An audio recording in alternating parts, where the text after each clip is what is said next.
Hi everyone, I'm Tasha. Thanks for stopping by my channel. Today's video is going to be all about my nighttime routine when I use tretinoin. I have been using tretinoin since February of this past year, so my skin is we're in the middle of a journey, and I feel like my skin's doing great.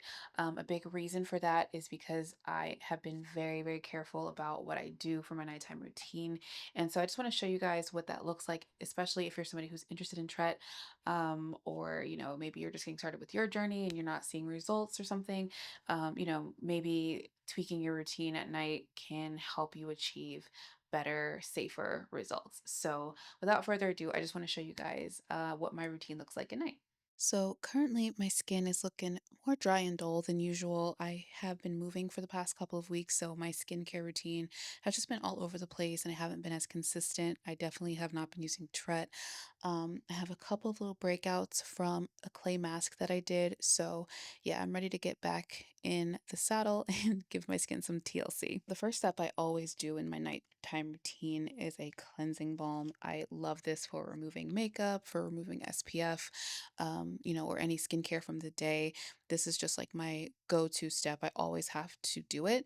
I also really enjoy using this moment to just do extra facial massages. I feel like, especially when my face feels like really puffy and dry and dull, having that extra bit of like blood circulation really plumps things up and makes things look more glowy than without it. So I love doing a facial massage in these steps.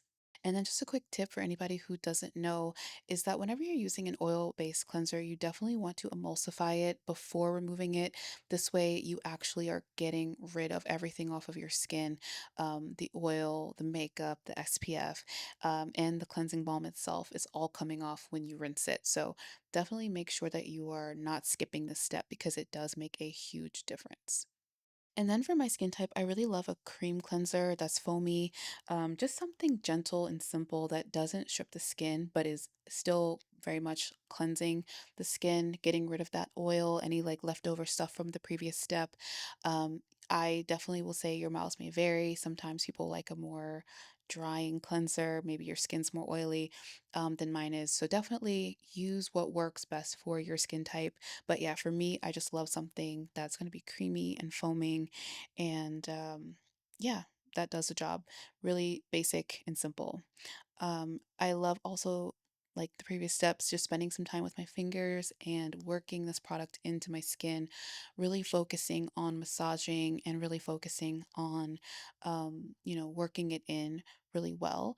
And then afterward, I will go in with an actual like cleansing brush. And this is just for a deeper clean. And I find, especially on days where I'm wearing makeup, that this brush does wonders. You obviously can just use your hands, but I find that the brush just definitely gets rid of that little bit of extra dirt from my pores. And then I really enjoy doing these steps typically in the shower. I have a filtered shower head in there that really helps out a lot. I have like eczema sometimes or like really sensitive skin. So having that shower filter with my skincare has, I feel like, done wonders for the texture and the health of my skin. So that's just a pro tip for anybody. Sometimes hard water can make your skin do weird stuff. So definitely filtering out those extra minerals is a game changer. The next step for me is going to be an essence, especially while my skin is still damp. I really enjoy putting this on, just helps it absorb it more and gives me that kind of plumpness that I'm looking for. But yeah, essences are great because they really help prep your skin for the remaining steps. Your toner is supposed to help balance out your skin pH. And in this case, this is a really soothing and hydrating one as well. I really enjoy using any type of product that is multi-purpose, like an essence with extra benefits. And speaking of toners, I go in with a second one because I like something just a slight bit more viscous to layer over top of something more watery and lightweight. But yeah, the milky ones have been doing it for me lately. They are so hydrating and they also really help support your skin barrier. I feel like they also really help to boost any moisture in the skin. And yeah, again, just kind of give you that plumping effect and without being too heavy. And I think that's for me the key. I love lightweight layers of moisture. And then to finish off this section, I am going in with a moisturizing serum. I forgot to say, my order of operations for my skincare is always going to be thinnest to thickest. So that's kind of why I do everything in these steps. And yeah, I just like to go in with something slightly more heavy, not too heavy, but slightly heavier, just to seal in those first two layers. Something like a hyaluronic acid, glycerin, or anything else that just kind of gives me extra hydration and helps to plump the skin. I also will use a facial spray in this step. Sometimes they absorb really quickly, so I'll add just a couple of spritzes of, water or, something like a facial spray just to give me some extra moisture and some glide so that when I go in with my red light therapy wand, it's not skipping over my skin or like dragging my skin. And this wand is such a fave of mine. I try to use it twice a day, at least one time like usually at night, but if I can, morning and night because I'm obsessed with it. I love how it makes my skin feel and how it looks afterward. So the red light therapy itself really helps with like inflammation as well as anti-aging. And for me, when I do have breakouts, I find that it really helps to diminish the inflammation and helps them heal faster. I also love that this wand has warming feature, which feels extremely relaxing, especially at night before bed. And then it also has like some vibration, which I find is really helpful in the morning when my sinuses are like congested or if I'm having like puffiness. Like it just really helps to sort of move all the fluids around and snatch your face, basically. And then the biggest reason why I like to use it in this routine is because it actually helps to press that skincare into my skin, which before Tret, you definitely want to make sure your skin is absorbing all of these products because you don't want to put tretinoin on wet skin or unabsorbed products because it will absorb too quickly into the skin. And usually that's what creates irritation for people. By doing it this way, it just slows it down and it kind of over time, overnight, will release the ingredients into your skin.